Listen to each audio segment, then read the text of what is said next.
We are especially delighted to have a very unique and exciting Insight speaker. Our next speaker started his journey in a very different world to the one he finds himself today. He taught himself English and started his career as a teacher.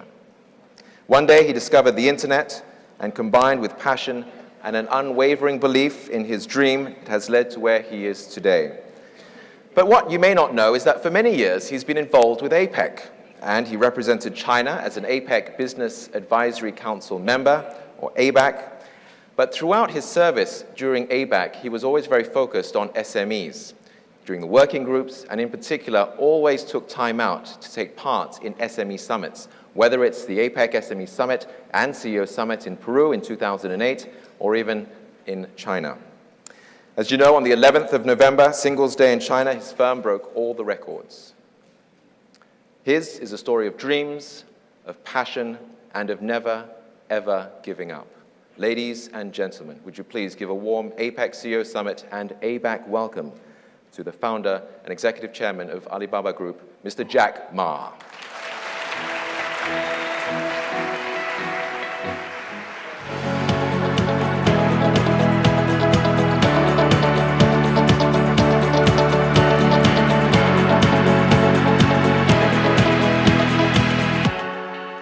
Good morning, everyone.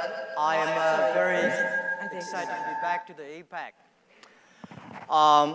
Honestly, I never thought that I would be able to stand here talking to so many wonderful CEOs and business leaders about my dream. 16 years ago in my apartment, that 18 people sit there and we discussed that we want to use the internet to help small business in the world. And I made a talk to my 17 colleagues about our vision, how internet is going to change. And I said one thing: if we people can be successful, 80% of the Chinese people can be successful. Because we are the people without resources, we're the people without money, we're the people without relationship. And we are the people without even knowing the technology. Among the 18 people, there are only 2 people understand something about a computer. And the other 16 people know nothing, including me. Until today, the only thing I know about a computer is receive and send emails, browse, and watch video. I said 80% of the people in this world, like me, we love technology, but we're scared of the technology. So we have to make sure the internet is simple enough that everybody just have a dumb click, get what they want. So that was the beginning. And we say, let's prove it. And we will compete the people from, because we are not well-educated people at that time. We are most of the 18 people, we graduate from very poor lower-level universities, which we believe they are the best university in the world. These are the people who change the world. So we said we will compete with the people from Harvard, from Yale, from Berkeley. But we never skip because we work as a team. We have the dream. We believe that if we're working for 15 years, we will make it. So 16 years passed. What we have achieved, we've been growing fast. But just to give you one example, what we have done last Wednesday, the Singles Day. November 11 in China is considered like a Singles Day. People don't have a boyfriend, girlfriend. We say, what are you going to do when other people have a boyfriend, girlfriend? Go shopping. So we made a day after 7 years. It's very interesting. This year we sold $14.5 billion US dollars. 45 million people coming concurrently on the mobile phone. Imagine about that today. On the mobile phone, every day we have 120 million people shopping using mobile phones to our site. And that sales alone, which we could not imagine 15 years ago. Of course, I did not buy anything. Because that day, we have more than 1 billion products listed on the site. And what I'm interested in is that how we can use this technology to influence more people, to help more small business in the world. If China can do it, why the other nation cannot do it? We have helped 12 million business in China, small business, using our platform to sell online, to communicate with their customers online. So we believe this model, if it works in China, why it cannot work in the other nations? People say, 10 years ago when I talked to the venture capitalists, tried to raise some money for the Alibaba, people say, wow, no, China e-commerce, forget it. Because you don't have this, you don't have that, you don't have a credit system, you don't have a banking, you don't have a logistic. You have such a poor infrastructure country. But I tell you one thing, one of the reasons why China e-commerce grows faster than the United States, because the infrastructure of commerce in China was too bad. Because we don't have this, we don't have that. When internet comes, we make the infrastructure really works and sophisticated. But in America, because the Walmart, the Kmart, and all the retailers are everywhere. So e-commerce is just like a dessert. In China, e-commerce become the main course. And this Singles Day, we have people from over 200 countries join this shopping day. And this is almost bigger than the United Nations. And 60% of the shoppers are women and 40% of the men. And by the way, the infrastructure of using e-commerce is so amazing and so complicated. We have to finish 80% of transactions per second. And that day, we created more than 600 million packages because in the afternoon, we have to slow down the sales. Otherwise, the whole China logistics system will be crashed. All right, this record is not created by Alibaba. It's created by the small guys, the young people, the small business. And I will tell you, there are about more than 10 million businesses today in the world, in China. They try to sell, they try to do business online.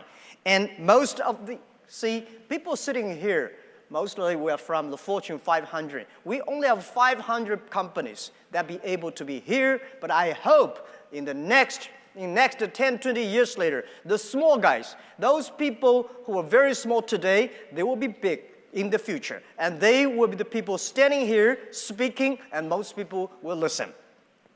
And by the way, can I ask how many people here were born after 1980s here?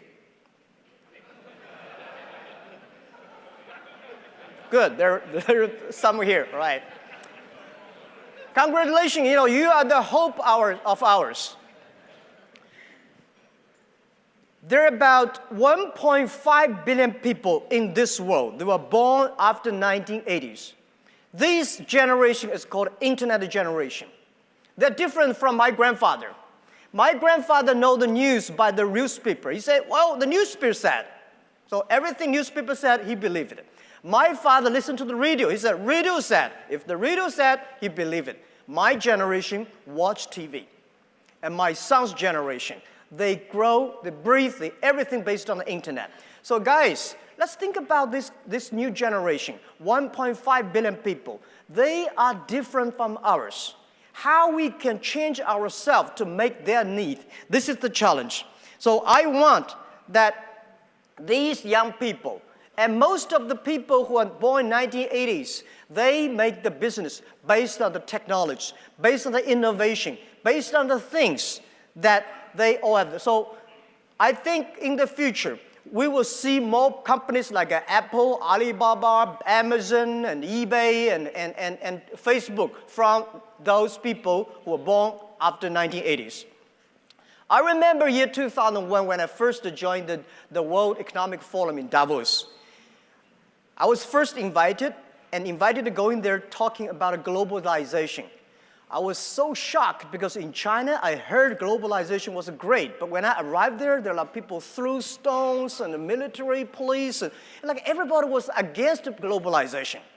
And I said, what happened? Is there something different about the globalization we heard and globalization that did? I was puzzled. But I think in the past 20 years, globalization really helped pump up the global economy. But it helped the big companies. It helped the developed nations. The developing countries and small guys did not benefit enough from the globalizations. So what we should do, what we can helping more people. helping more developing nations, helping more small guys, young people. Because if we do not help, we got more and more disasters coming. How we can make people benefit? The reason why we're choosing Alibaba, people, the name Alibaba, people say, why are you choosing the name of such a strange name? First, because start with A, when everything talk, you rank on the top, Alibaba. And we have a vision that Alibaba and the 40 thieves, Alibaba, open the sesame for the other people to benefit, to take advantage of the treasure. So we think Alibaba means open sesame online. There are so many treasure, great things online. How we can use these kind of treasures to distribute, let the whole world benefit from it. And also I just said, every free trade is the best tool to make people understand each other. Trade is the best thing that make people cross the board. Trading is not about trading of the products. Trading is about the culture. It's about the passion. It's about the innovation and the creation. So we think no matter whatever country you are, no matter whatever size company you are, trade is a freedom. Trade is a human right. Trade should not be used as the tool against the other nations. So we think we should build up a new EWTO or WTO 2.0. Past 20 years, WTO did for big companies. Next 20 years, we should be using WTO to support small guys. Because if we cannot change it, it will be disaster for everybody. Small guys are the most innovative companies because 15 years ago, when we had this idea about using internet to help small guys in China, everybody said, no, impossible. We say, well, our job is to make impossible possible. Because since we don't have jobs, why not we do it? So I think, let's think about the WTO was agreement between government. And I think a real trade treaty should be agreement of the business. The business agree, the government follow. If the government agree on the business treaty, because of political reasons, because the government hate each other, all the business goes nowhere. That is why we've been waiting for the Doha round for so many. When I was a boy, I heard about WTO. Now I'm still waiting for the result. So let's work on some solution, which I don't have a proper name for it. Maybe should the WTO 2.0 or EWTO. Let's agree something that really can help the small guys. Let's say, imagine today, Philippine people can buy online things from Argentina, buy things from Norway, buy things from Africa. Let's think about a small business in Africa. They can sell things abroad. Because I went to some of the nations, small countries. They have a very good tourist gifts, but people there, they don't buy it. But online, we find what's cute. I never saw this kind of gifts from the small countries. So cross the nations would be great. And our suggestion is that the country, if you really believe this is good, let's give in $1 million or euros. If the small business sell to the other nation, less than $1 million every year, we should give the duty free.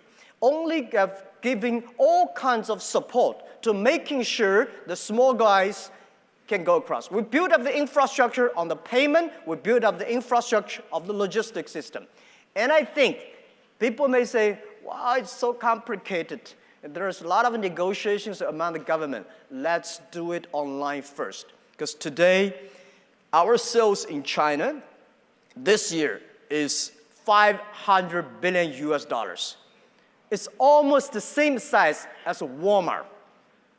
And it's mainly in China. If we had a negotiation with all the government and provinces, this will go nowhere because they will never agree with each other. So because we never negotiate with them, we made this thing happen.